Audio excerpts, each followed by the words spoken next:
Assalamualaikum warahmatullahi wabarakatuh.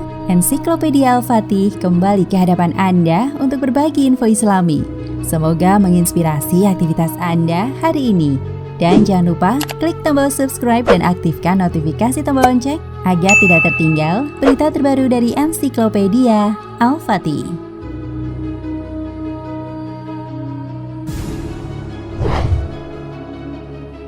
Istilah khodam berasal dari kata khodim yang artinya pembantu. Jin khodam berarti jin pembantu. Orang Jawa bilang perewangan.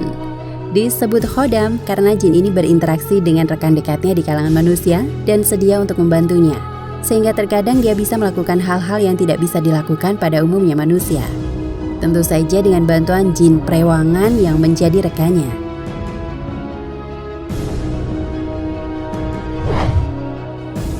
Tipikal pendusta. Realita tentang jin yang patut kita waspadai adalah mereka bisa melihat kita, namun kita tidak bisa melihat mereka. Allah berfirman, sesungguhnya iblis dan para pengikutnya melihat kamu dari suatu tempat yang di sana kamu tidak bisa melihat mereka. Quran Surat Al-A'raf ayat 27.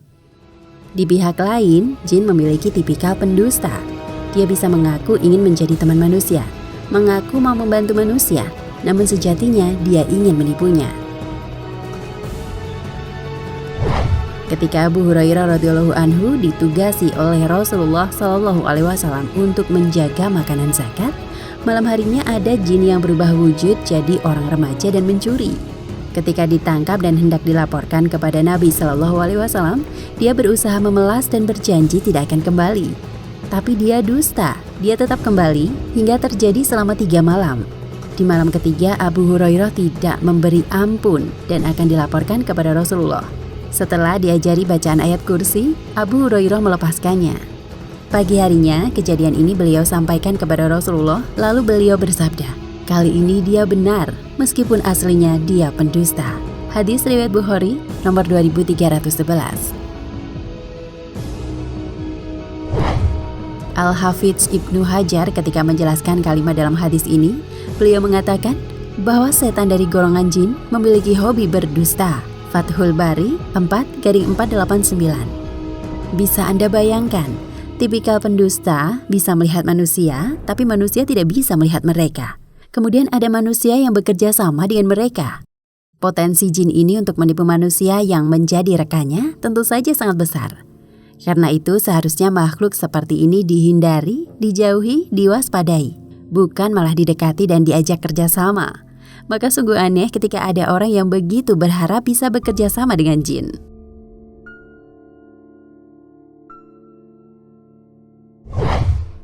Semua tidak ada yang gratis. Bagi Anda yang tinggal di dataran ganas ibu kota, mungkin istilah ini sangat akrab di telinga Anda. Semua butuh duit. Semua tidak ada yang gratis.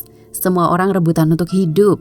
Bila perlu harus saling menipu, saling menguasai. Jika ini terjadi antar sesama manusia, sangat mungkin terjadi antara jin dan manusia ketika mereka saling melakukan kerjasama. Kita kembali pada jin khodam. Orang menyebut jin ini pembantu manusia. Benarkah anggapan ini? Siapa yang sejatinya dibantu? Si jin atau manusia? Siapa yang sejatinya lebih berkuasa? Si jin atau manusia? Tidak ada yang gratis, apalagi ketika berhadapan dengan karakter penipu. Mustahil si jin ini mau membantu secara cuma-cuma. Pasti ada batu di balik udang. Jin ini mau membantu karena manusia mau mengabdi kepada jin. Sehingga siapa saja yang sejatinya diuntungkan? Jawabannya si jin. Dia yang lebih berkuasa. Sementara manusia selalu bergantung kepada jin. Tidak ada manusia yang menguasai jin selain Sulaiman. Allah kisahkan dalam Al-Quran, salah satu doa Sulaiman. Sulaiman berdoa, ya Tuhanku, ampunilah aku dan anugerahkan kepadaku kekuasaan yang tidak dimiliki oleh seorang pun sesudahku. Sesungguhnya Engkaulah yang Maha Pemberi. Quran Surat Shad ayat 35.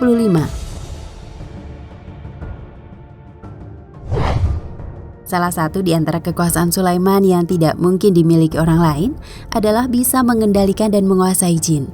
Sehingga semua jin menjadi tunduk dan patuh kepada Sulaiman. Bahkan Nabi Muhammad SAW sendiri tidak mau melangkahi doa Sulaiman ini. Suatu ketika pada saat mengimami sholat, Nabi Shallallahu Alaihi Wasallam melakukan gerakan yang berbeda di luar kebiasaannya. Pagi harinya, beliau menceritakan, sesungguhnya jin ifrit menampakkan diri kepadaku tadi malam untuk mengganggu sholatku. Kemudian Allah memberikan kemampuan kepadaku untuk memegangnya. Aku ingin untuk mengikatnya di salah satu tiang masjid, sehingga pagi harinya kalian semua bisa melihatnya. Namun saya teringat doa saudaraku Sulaiman. Ya Tuhanku, ampunilah aku dan anugerahkan kepadaku kekuasaan yang tidak dimiliki oleh seorang pun sesudahku. Kemudian beliau melepaskan jin itu dalam keadaan terhina. Hadis riwayat Bukhari 461 dan Muslim 541. Nabi Shallallahu Alaihi Wasallam tidak mau mengikat jin itu di tiang masjid karena bila itu beliau lakukan berarti beliau telah menguasai jin. Yang itu menjadi keistimewaan Sulaiman. Karena teringat doa Sulaiman, Nabi Shallallahu Alaihi Wasallam melepaskan jin itu. Padahal jika beliau mau, beliau mampu.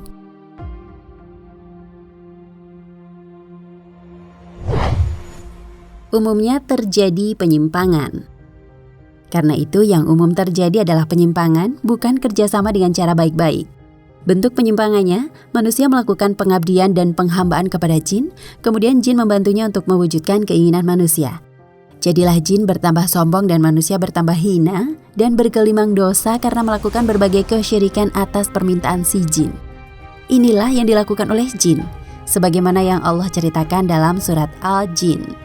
Bahwasanya ada beberapa orang laki-laki di antara manusia meminta perlindungan kepada beberapa laki-laki di antara jin.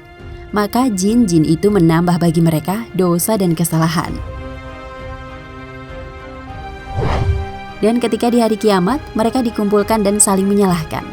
Allah memasukkan mereka semua ke dalam neraka karena melakukan kerjasama yang diawali dengan kesyirikan. Ingatlah hari di waktu Allah menghimpunkan mereka semuanya.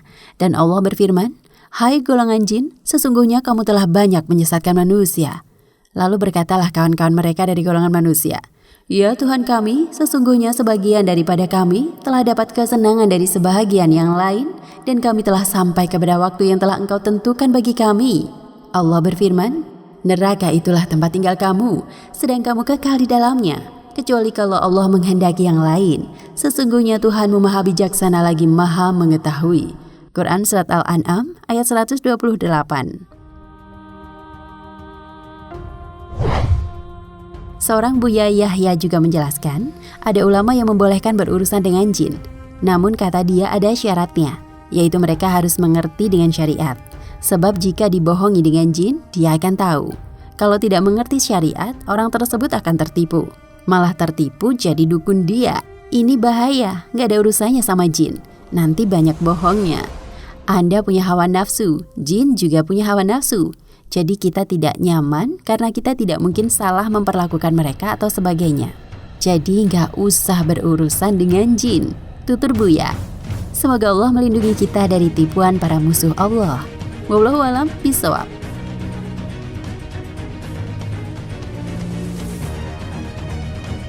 Nah pemirsa Ensiklopedia Al-Fatih, sampai di sini perjumpaan kita kali ini. Semoga menginspirasi.